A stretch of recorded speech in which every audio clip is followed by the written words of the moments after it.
Seharusnya pemilu diulang sampai Anies menang. Rakyat sudah cerdas, sudah pintar, ya, tidak mau dibodohi lagi oleh order-order atau pecundang-pecundang pengkhianat-pengkhianat bangsa yang merongrong rakyat Indonesia, yang menghancurkan kedaulatan Indonesia. Ingat, kami merasa dicurangi. Saya tetap melawan.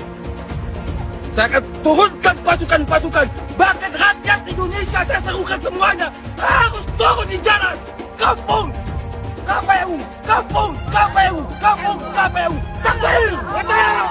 Takbir! Bismillahirrahmanirrahim. Bismillahirrahmanirrahim. Bismillahirrahmanirrahim. Sekarang pemilu Pilpres sudah selesai. Sudah tiba waktunya Anda untuk segera mengundurkan diri. Karena tidak elok dilihat Anda memakai mobil dan fasilitas mewah sebagai menteri, karena Anda ditunjuk oleh Jokowi sebagai menteri, tapi Anda terang-terangan melawan beliau berhaluan politik, berbeda haluan politik.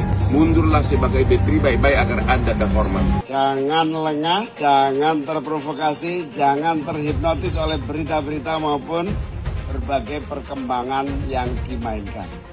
Sama dengan pemilu yang lalu, belum apa-apa sudah ada yang sujud syukur. Kita harus terus waspada, waspadalah. Karena pada dasarnya proses ini masih panjang. Tetap serius, semangat, dan terus jaga suara Amin dan partai-partai kita. Insya Allah hasil akhirnya kita yang akan menjadi pemenang pemilu tahun 2024. Kita memiliki misi yang jauh lebih besar. Kita ingin membangun demokrasi di Indonesia menjadi demokrasi yang makin menjunjung tinggi adab, yang menjunjung tinggi etika. Karena itu saya ingin sampaikan kepada seluruh pejuang perubahan, bahwa saya akan terus berada di dalam gerakan perubahan ini dan tidak akan bergeser sedikit pun.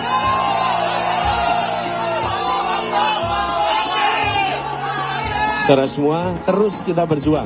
Perjuangan kita belum selesai. Perjuangan kita masih panjang. Perubahan adalah keniscayaan. Perubahan adalah keniscayaan. Maka kita bekerja terus untuk perubahan itu. Jangan khawatir, saya tidak akan bergeser kanan kiri. Kita terus dalam gerakan perubahan ini. Ada teman-teman kita yang ditawarin. Yang ditawarin. Jadi oke.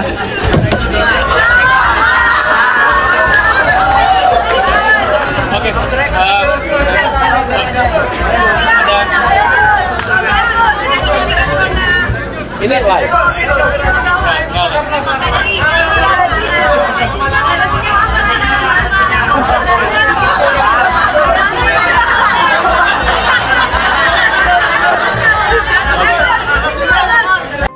Ya tetap aja, tapi datamu itu ngawur. Bilang Angin nggak punya KTP segala. Saya yang malu. Haduh, Nies. Itu saya berusaha kalem aja Pak buat ngeles. Kesalahan masa lalu kamu itu kebanyakan sih. Saya juga merasa dibohongin nih sama si Mimin. Di awal, dia janjiin banyak banget hal. Sampai maunya jadi ketua. Tapi malah zong. Pak, kesalahan itu saya sudah tutup-tutupin. Kalau soal Cak Mimin, saya juga sebenarnya capek Pak. Coba minta mulutnya diem aja. Percuma saya angkat wakil kalau nggak ada gunanya. Makin kelihatan kan kerenan Ngap Gibran? Iya bener Pak. Oke. Yang tersangka setelah Pilpres ini namanya Anies Baswedan dan Muhaimin. Mas Anies pernah terkait dengan dengan kasus Formula E, kemudian Mas Ganjar terkait dengan iktp, kemudian Pak Gus Muhaimin terkait dengan kasus yang lain, dan mereka pernah dipanggil KPK. Nah kemudian dia jelaskan karena ada proses kasus itu, bisa jadi pasca Pilpres ada yang jadi tersangka. Itu pendapat seorang Fahri Hamzah. Kalau ada proses yang kemarin misalnya tertahan karena kan berdasarkan kebijakan penegak hukum terhadap para calon termasuk para caleg itu dihentikan. Ya, orang yang sudah diperiksa ya dihentikan ketika dapat status sebagai caleg atau capres atau cawapres. Bapak bilang kalau internet itu tidak dikorupsi, itu sebenarnya sudah jadi. Nah, pertanyaannya, yang ngorupsi BTS itu adalah Partai Nasdem. Terus yang diatasi oleh Kemenhan Pertanian dikorupsi siapa? Yassin Limpo dari Nasdem. Yang mengusung dari paslon nomor 1. Mereka menyalahkan Kemenhan yang mengambil alih pertanian, padahal yang salah DPR yang menjadi dikorupsinya pertanian.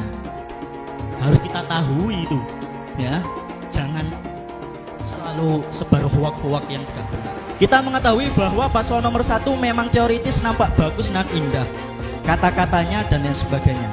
Tetapi kita tahu di DKI OKOC tidak berjalan. DP rumah susun 0 rupiah, tapi nyatanya apa? Reklamasi nolak ternyata juga dilaksanakan. Pertanyaannya, apakah bisa dipertanggungjawabkan masalah 40 kota setara Jakarta, sedangkan Pak Anies saja gagal mengurus Jakarta? Anies Baswedan, ya Anies ya, denger nih. Sebaiknya kau itu jangan terlalu banyak ngomong, jangan terlalu banyak menyindir-nyindir orang, jangan terlalu selalu melihat kesalahan-kesalahan orang, seolah kau yang udah paling benar. Semakin kau banyak ngomong, omongan kau itu blunder.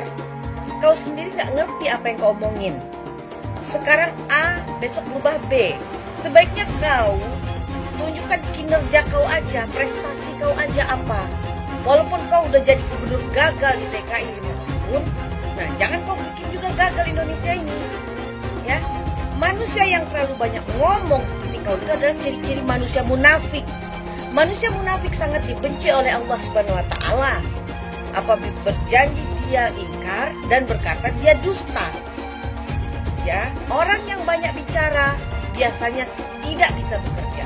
Paham itu ya Anies Baswedan? Banyak yang ngajak aku buat dukung Pak Anies di Pilpres ini, tapi aku tolak karena jujur aku kurang seret sama rekam jejaknya sih. Kok bisa? Di sini kita bahas berdasarkan data ya. Kalau menurutku dari janji-janji utama Pak Anies pas kampanye jadi gubernur DKI, hasilnya ternyata justru mengecewakan sih. Misal program rumah DP 0 rupiah. Dari target awal 200.000 unit hunian sampai akhir beliau menjabat yang dibangun cuma 2.000-an unit, alias cuma 1% dari target awal. Dan yang awalnya dikhususkan untuk yang berpenghasilan 7 juta ke bawah, ujungnya yang bergaji 14 juta pun juga boleh beli. Udah gitu, pengadaan lahannya juga kena kasus korupsi ya. Lalu program OKOC, hasilnya juga 0 besar ya. Loh, tapi OKOC kan programnya Pak Sandi, Bang. Nggak ada tuh namanya program wakil. Yang ada ya program gubernur. Dan di saat beliau selalu menekankan soal keberpihakan, faktanya beliau malah menghabiskan triliunan buat balapan Formula E, yang menurutku cuma bisa dinikmati segelintir masyarakat menengah ke atas. Dan yang paling bikin aku khawatir, Pak Anies juga punya rekam jejak untuk menghentikan program Pak Jokowi ya. Misal Balai Kota Jakarta yang di zaman Pak Jokowi terbuka untuk pengaduan masyarakat, sama beliau malah ditutup. Juga program normalisasi sungai Pak Jokowi diubah jadi naturalisasi dan pengerjaannya pun mandek ya. Mungkin karena hal-hal seperti ini juga yang bikin beliau dulu diberhentikan sebagai menteri oleh Pak Jokowi. Kita harus beretik dengan benar, ya, jujur. Apa yang kita katakan itu ya yang ada di hati kita. Jangan lain di mulut, lain di hati. Dan harus cinta tanah air. Jangan karena ambisi pribadi kita menyesatkan rakyat. Tapi dalam kenyataannya Pak, ketika Bapak memimpin di Kementerian Pertahanan, banyak orang dalam pengadaan alutsista, PT Teknologi Militer Indonesia, Indonesia Defense Security, lalu orang dalam pengelolaan food estate. Lalu ada kejadian-kejadian di mana kita semua menyaksikan ketika ada pelanggaran etika dan Bapak tetap jalan terus dengan cawapres yang melanggar etika. Artinya ada kompromi atas standar etika. Standar etika ini fakta. Dan kemudian dalam pidato Bapak mengolok-olok tentang pentingnya etika. Saya tidak tega untuk mengulanginya. Pertanyaannya, apa penjelasan Pak Prabowo soal itu semua? Saya menilai, maaf ya, karena Anda desak saya terus saja saya menilai Anda tidak pantas bicara soal etik. Itu saja. Saya merasa bahwa Anda itu posturing, ya. Anda tuh menyesatkan. Itu aja, ya. Saya boleh berpendapat kan? Saya menilai Anda tidak berhak bicara soal etik karena Anda memberi contoh yang tidak baik soal etik. Terima kasih. Fenomena ordal ini menyebalkan. Di seluruh Indonesia kita menghadapi fenomena ordal. Ada ordal di mana-mana yang membuat meritokratik nggak berjalan, yang membuat etika luntur. Dan ketika fenomena ordal itu bukan hanya di masyarakat, tapi di proses yang paling puncak terjadi ordal, maka rakyat kebanyakan, dan ini saya rasakan beberapa waktu yang lalu, beberapa orang guru berjumpa dengan saya dan mereka mengatakan, Pak, di tempat kami pengangkatan guru-guru itu mendasarkan ordal. Kalau tidak ada ordal, nggak bisa jadi guru, nggak bisa diangkat. Lalu apa jawabannya? Atasan saya bilang, wong yang di Jakarta aja pakai ordal, kenapa kita di bawah tidak boleh pakai ordal? Kalau berbicara ordal, lupa waktu jadi gubernur. TGUPP, lupa dia. Ordalnya dia itu tim sukses dia itu semua di sana. Jadi Anies itu banyak yang dia omongin, padahal dia melakukan hal yang dia pertanyakan. Mas Anies. Mas Anies, masa sih angin kok sampai nggak punya KTP lo ya? Angin keluar, angin masuk, angin keluar, masuk angin dodo ya, angin puting beliung, wes angin-anginan itu kok semua bisanya nggak punya KTP itu loh ya. Angin dari Jakarta ke Lampung ke Sumatera ke Jawa itu ya, kok bisanya liar begitu. Sama seperti air hujan ya, air hujan itu yang banjir itu bukan banjir ya, itu air parkir ya, air yang parkir Mas Anies. Mau punya pemimpin yang seperti itu ya, mau punya pemimpin yang seperti itu, dikiranya rakyat ini bodoh semua kali ya. Air hujan jatuh ke bumi, nggak boleh masuk gorong-gorong. Yang banjir itu bukan banjir, itu parkir. Mas Anies. Mas Anies pernah jadi gubernur 5 tahun di DKI. DKI menerima indeks polusi tertinggi di dunia. Bagaimana dengan anggaran 80T, Pak Anies sebagai gubernur tidak dapat berbuat sesuatu yang berarti untuk mengurangi polusi. Terima kasih. Polusi udara tak punya KTP. Angin tak ada KTP-nya. Angin itu bergerak dari sana sini. Ketika polutan yang muncul dari pembangkit listrik tenaga uap mengalir ke Jakarta, maka Jakarta punya indikator, karena itu Jakarta mengatakan ada polusi udara. Ya susah kalau kita menyalahkan angin dari mana saja ya. Kalau kita dengan gampang menyalahkan angin, hujan dan sebagainya, ya mungkin tidak perlu ada pemerintahan kalau begitu, ya. Mas Anies.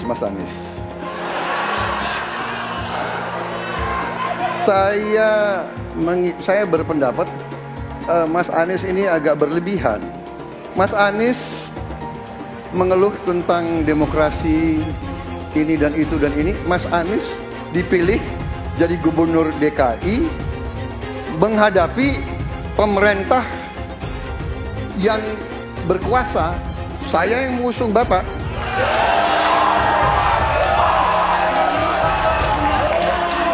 Kalau demokrasi kita tidak berjalan, tidak mungkin Anda jadi gubernur.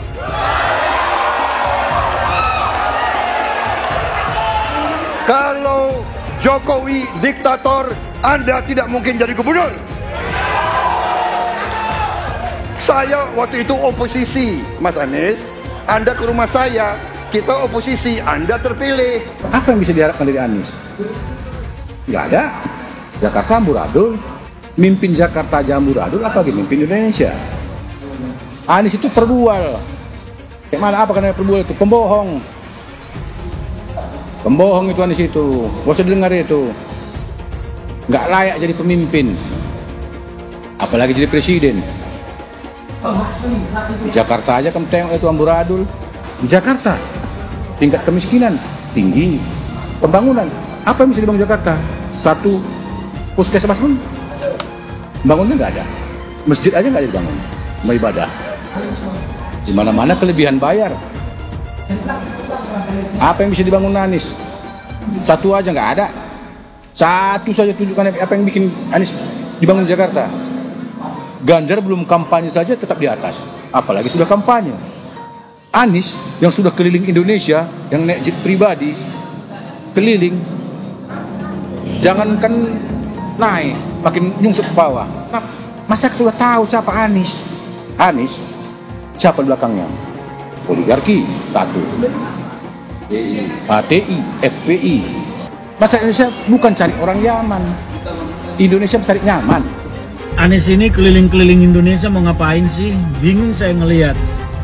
Menawarkan perubahan tapi tanpa konsep dan gagasan. Apa yang mau dirubah dan perubahannya seperti apa? Apakah akan merubah negara Pancasila menjadi negara khilafah juga nggak jelas.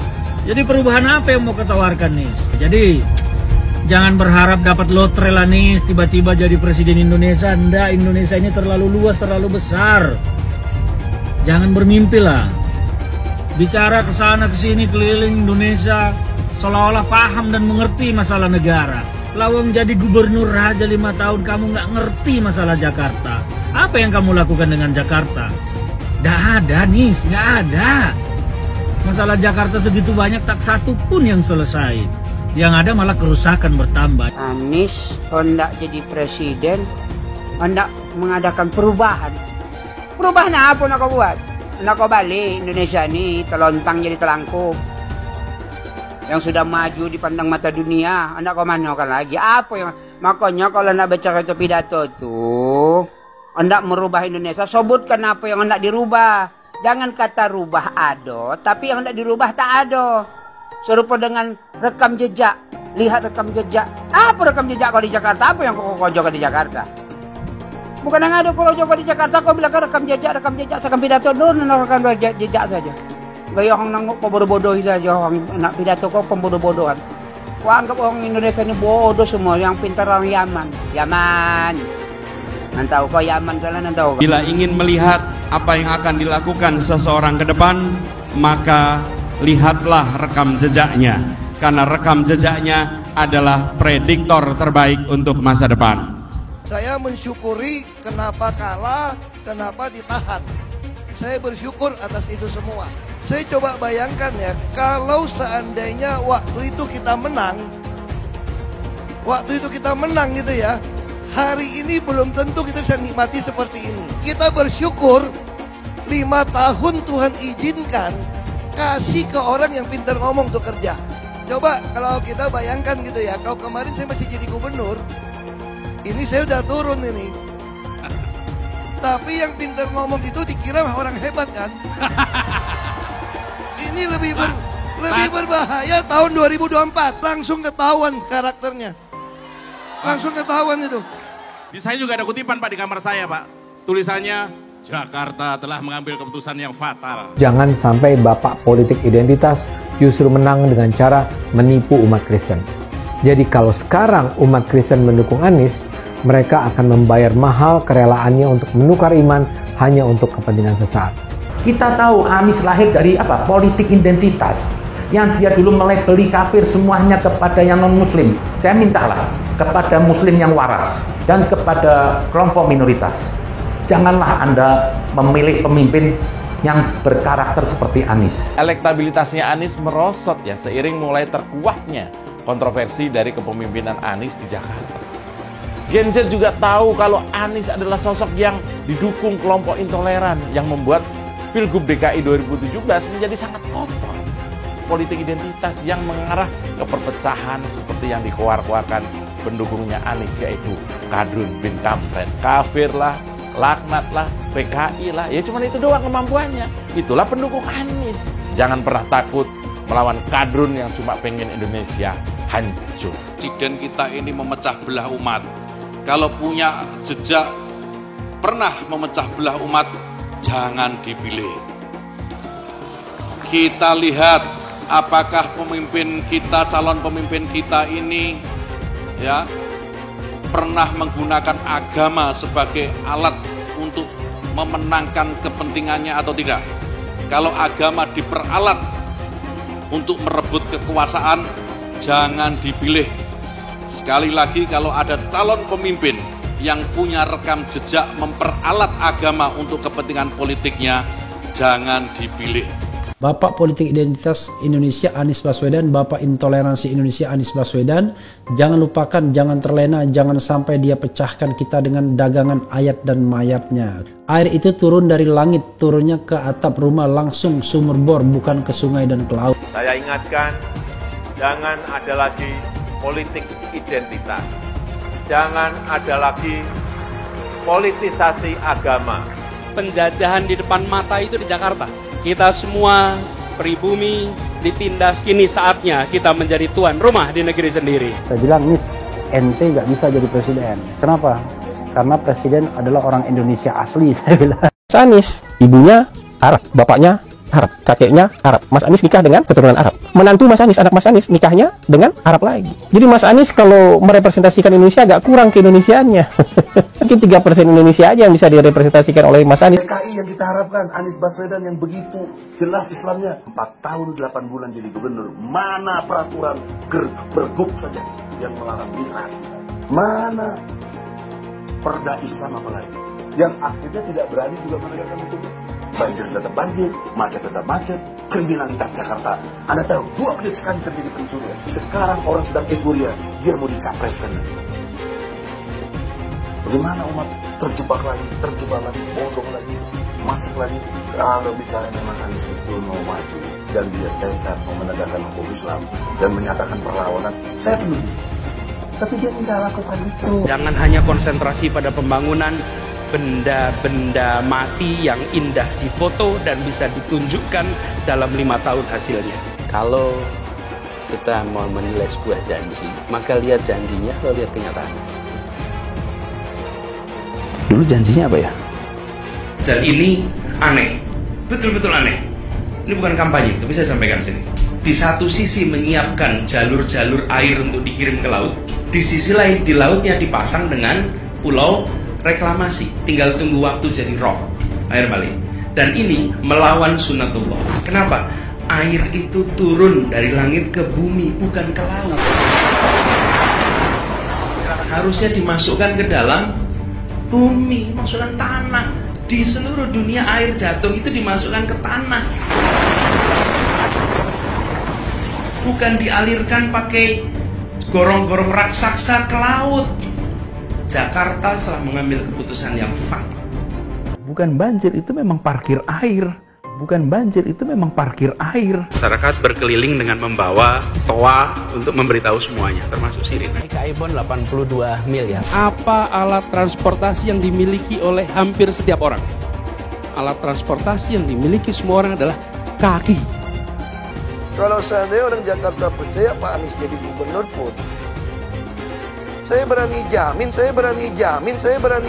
kok dia akan lakukan normalisasi yang sama seperti saya lakukan kok. Nggak usah bohong lah. Ketika air sampai di muara, maka siap untuk dipompa ke laut. Pancasila Soekarno, ketuhanan ada di pantai. Anak Tuhan dari mana? Kalau Yesus anak Tuhan, bidangnya siapa? Besok di seluruh wilayah Indonesia kami katakan dalam. Iblis hanya menggoda orang yang beriman. Makanya jarang-jarang orang kafir kerasukan setan. Yang kerasukan setan itu orang baik-baik. Jarang, saya belum pernah nengok Cina kerasukan setan. Pernahkah Ahok itu kerasukan setan? Enggak, setannya juga. Karena sesama setan jarang saling menggoda. Karena di salib itu ada jin kafir. Haleluya. Kepalanya ke kiri apa ke kanan?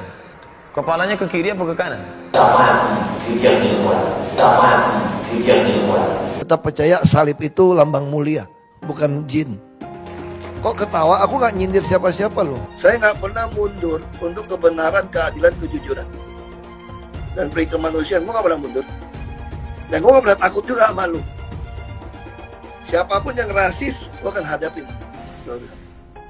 Karena rasis itu tidak berperi kemanusiaan. Karena saya ditanya dulu kan, kamu nyesel nggak statement kamu di Pulau Seribu sehingga mesti masuk penjara. Tidak pernah nyesel. Karena saya mengatakan kebenaran. Hai semua, dengan saya Jonas Leong. Terima kasih banyak buat kalian penonton setia yang selalu menonton di channel ini. Saya secara personal sangat menghargai waktu kalian. Dan saya sudah menganggap kalian sebagai family karena kalian selalu support di channel ini. Bagi kalian yang selalu menuliskan opini kalian di kolom komen, saya baca komen kalian satu persatu. Saya baca komen kalian untuk mengetahui opini kalian, tanggapan kalian, dan masukan kalian sangat berguna untuk video selanjutnya. Terima kasih banyak buat kalian yang selalu menekan tombol like di awal video. Video seperti ini membutuhkan waktu dan juga research. Dan ini semua gratis untuk kalian. Jadi pastikan kalian menekan tombol like-nya supaya saya mengetahui kalian menyukai konten yang saya bagikan. Nah, intinya dari data-data yang dimunculkan itu sangat ajaib sekali. Tapi ya sekali lagi, begitulah politik, kadang-kadang lebih ajaib dibandingkan apa yang bisa kita imajinasikan. Sangat-sangat ajaib. Dan kalau sebelum-sebelumnya kan biasanya Prabowo itu kalau dianggap menang versi quick count itu langsung sujud syukur gitu. Nah, kemarin itu lebih terencana, lebih mewah, lebih euforianya lebih luar biasa gitu, sehingga merayakan bersama pendukungnya dengan mengerahkan massa yang begitu besar di Senayan. Dan itu ya satu yang cerita yang cukup mengagetkan juga gitu ya. Kemudian yang juga mengagetkan adalah pasangan Prabowo Gibran nampaknya sudah pede sekali, sudah tahu akan menang dengan angka yang sangat telak gitu, sehingga setelah quick count itu malamnya mereka langsung berpesta merayakan kemenangan, selebrasi di Senayan. Ya, saya nggak tahu apakah ada sujud syukur atau enggak, tapi setidaknya sampai sekarang itu belum ada fotonya gitu ya. Kampanye-kampanye Pak Ganjar Mahfud di berbagai daerah, di berbagai kota yang sudah mendatangi sekitar 450 kota, itu selalu penuh dengan massa. Jadi kalau kemudian hari ini hanya mendapatkan sekitar 16% sekian suara, menjadi yang paling kecil suaranya, itu menjadi tidak sesuai dengan kondisi di lapangan, di mana di berbagai daerah itu selalu ramai. Sementara lawan-lawannya itu cenderung sepi gitu. Jadi ya saya nggak tahu apa yang terjadi, tapi ya begitulah politik. Hasil suara Pak Ganjar ini kemudian tidak hanya mengagetkan banyak orang, tapi juga para peneliti dari lembaga-lembaga survei yang mengeluarkan angka-angka itu. Jadi sekarang ini beberapa lembaga survei atau pengamat atau peneliti itu kemudian menjelaskan fenomena ini gitu ya. Kenapa suara Pak Ganjar lebih kecil dibandingkan suara PDI Perjuangan. Sampai mereka lupa bahwa yang mengusung Pak Ganjar nggak hanya PDI Perjuangan, tapi juga ada P3 yang juga sama-sama lolos ke Senayan, atau minimal sampai sekarang suaranya masih di atas 4%. Suara Pak Ganjar itu jadi cenderung lebih kecil dibandingkan suara partai pendukungnya atau partai utama yang mendukung Pak Ganjar, yaitu PDI Perjuangan, di mana suara PDI Perjuangan itu masih terus tinggi gitu ya. Sementara suara Pak Ganjar itu jadi lebih kecil. Suara PDI Perjuangan ini lebih besar dibandingkan suara Pak Ganjar. Dan sekali lagi, selain PDI Perjuangan masih ada P3, ada Perindo, Hanura, yang meskipun Perindo dan Hanura suaranya tidak signifikan gitu ya, tapi minimal ada P3 yang juga diproyeksikan lolos ke Senayan. Sehingga seharusnya gitu ya, suara Pak Ganjar itu normalnya itu bisa lebih besar dibandingkan suara partai pendukung atau pengusungnya. Nah, hari ini yang terjadi bukan hanya PDI Perjuangan tanpa Jokowi, tapi PDI Perjuangan dihajar habis-habisan oleh rezim Jokowi, tapi tetap memenangkan kontestasi pemilu. Bahwa yang namanya PDI Perjuangan, jangankan tanpa Jokowi, dihajar habis pun oleh rezim ini, ternyata masih memenangkan kontestasi. Dan kecurangan di tahun 2024, bagi saya situasinya itu lebih buruk dibandingkan tahun 2009 lalu. PDI Perjuangan yang semula menjadi partai pemenang pemilu tahun 2004, kemudian dikalahkan oleh strategi bansos ini, dan sampai kemudian suaranya anjlok hanya menjadi nomor urut ketiga. Nah, tahun 2024 ini sebenarnya secara praktek itu jauh-jauh lebih sempurna dibandingkan tahun 2009, karena anggaran yang digelontorkan untuk bansos dan sebagainya ini itu mencapai ratusan triliun rupiah. Tahun 2009 hanya 22 triliun atau 2 miliar dolar. Hari ini itu ratusan triliun rupiah, dan bahkan untuk bagi-bagi bansos ini sudah diproyeksikan atau diatur sampai kalau terjadi 2 putaran atau diatur sampai bulan Juni. buzzer-buzzer atau orang-orang yang anti dengan PDI Perjuangan, yang mereka nyinyir dengan bahasa-bahasa yang mengatakan bahwa PDI Perjuangan akan nyungsep tanpa Jokowi, PDI Perjuangan gak akan lolos ke Senayan tanpa Jokowi dan sebagainya. Tapi hari ini faktanya PDI Perjuangan masih menjadi juara atau pemenangnya. Dan ini situasinya bagi saya adalah situasi yang sangat-sangat luar biasa sekali. Luar biasa berat bagi PDI Perjuangan, tapi kemudian mampu untuk dilampaui atau mampu untuk dihadapi. Yang namanya bansos, anggaran bansos ini memang sangat tidak mungkin dilawan oleh siapapun. Karena kalau pemerintah sudah menggunakan strategi bansos gitu ya nggak akan ada pihak manapun yang bisa melawannya, karena anggarannya ugal-ugalan, ratusan triliun rupiah, dan punya aparat di setiap daerah. Ini nggak akan bisa diimbangi oleh partai manapun, oleh lembaga manapun. PDI Perjuangan dengan segala intimidasi, dengan segala guyuran bansos dan strategi yang dilancarkan oleh rezim ini ternyata masih memenangkan pemilu tahun 2024 setidaknya sampai sekarang. Dari berbagai lembaga survei, Quickcount, dan hasil Realcon KPU sampai sekarang yang masih terus berlanjut itu menunjukkan bahwa PDI Perjuangan masih kokoh di puncak dan dengan suara sekitar 17%.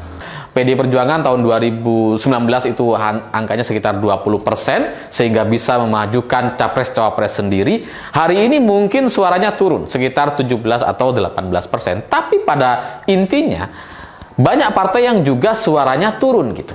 Tapi PDI Perjuangan tetap menjadi pemenang pemilu. Di tengah guyuran bansos, di tengah intimidasi, di tengah tindakan-tindakan yang tidak profesional dari aparat-aparat yang ada di daerah. Tapi PDI Perjuangan mungkin gara-gara pernah dikalahkan di tahun 2009 gitu ya, pernah dicurangi dengan strategi bansos yang seperti ini yang tidak sesuai dengan peruntukannya, hari ini mereka belajar dan akhirnya tetap bisa menang, keluar sebagai pemenang di pemilu tahun 2024. Meskipun memang mungkin ada penurunan suara gitu ya.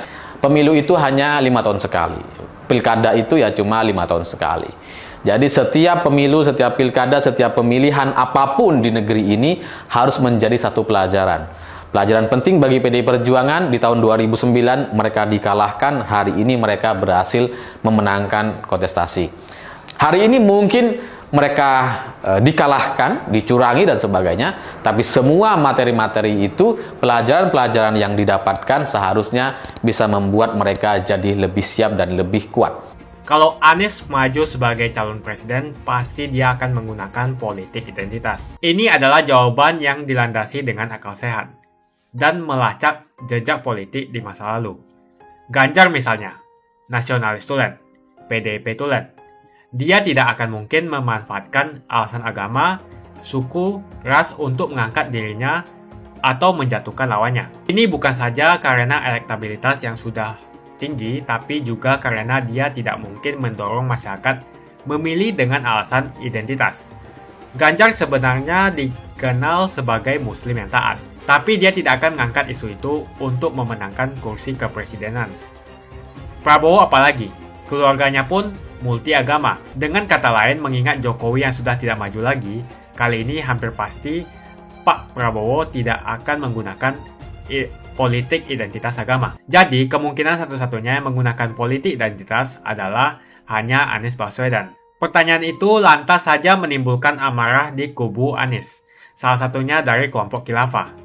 Orang kepercayaan Anies menyatakan politik identitas adalah framing yang selalu dibangun untuk menyudutkan, padahal selama kepemimpinan Anies Baswedan sebagai gubernur tidak sekalipun Anies membeda-bedakan warga berdasarkan agama dan ras. Buat saya, apakah benar menyebut politik identitas itu adalah sekedar framing untuk menyudutkan Anies? Saya akan membantah pernyataan itu. Kubu Anies terus berusaha mengaburkan makna politik identitas. Mereka berulang kali bilang bahwa identitas adalah hal yang alamiah dalam kehidupan manusia. Jadi apa salahnya dengan menonjolkan identitas keislaman seorang calon presiden? Tapi saya yakin Anies tahu yang dimaksud dengan politik identitas adalah politik yang menggunakan agama sebagai alasan mengapa seorang kandidat harus dipilih atau mengapa seorang kandidat jangan dipilih. Politik identitas ini sangat berbahaya. Politik identitas membuat masyarakat menjadi tidak rasional dalam berpolitik. Yang menjadi faktor utama dalam politik identitas adalah agama. Seorang kandidat akan dipilih karena agamanya, terlepas dari apakah dia melakukan korupsi atau melakukan pelanggaran HAM. Ketika politik identitas digunakan, maka ini akan berpotensi konflik, karena usai pemilihan, konflik itu akan terus berlangsung dalam waktu yang lama. Masalahnya, ada alasan yang cukup kuat untuk menduga bahwa Anies sangat mungkin menggunakan politik identitas, yang memang dikatakan normal ketika menjabat sebagai gubernur DKI. Dalam proses menjadi gubernur, kubu Anies jelas-jelas menggunakan agama sebagai alasan untuk menjatuhkan Ahok. Anies jelas-jelas menggunakan agama sebagai alasan untuk menjatuhkan Ahok, sampai akhirnya Ahok dipenjara. Jadi ada track record sebelumnya bahwa Anies bisa menggunakan politik identitas untuk mencapai tujuannya. Anies sangat mungkin menggunakan politik identitas karena ini memang keunggulan komparatif dari Anies.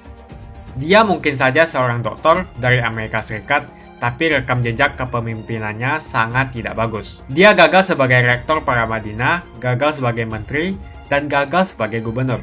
Jadi agama digunakan untuk membangun dukungan terhadap Anies. Itu saja opini saya. Pastikan Anda menekan like di video ini dan bagikan video ini ke teman dan family Anda supaya mereka mengetahui informasi ini.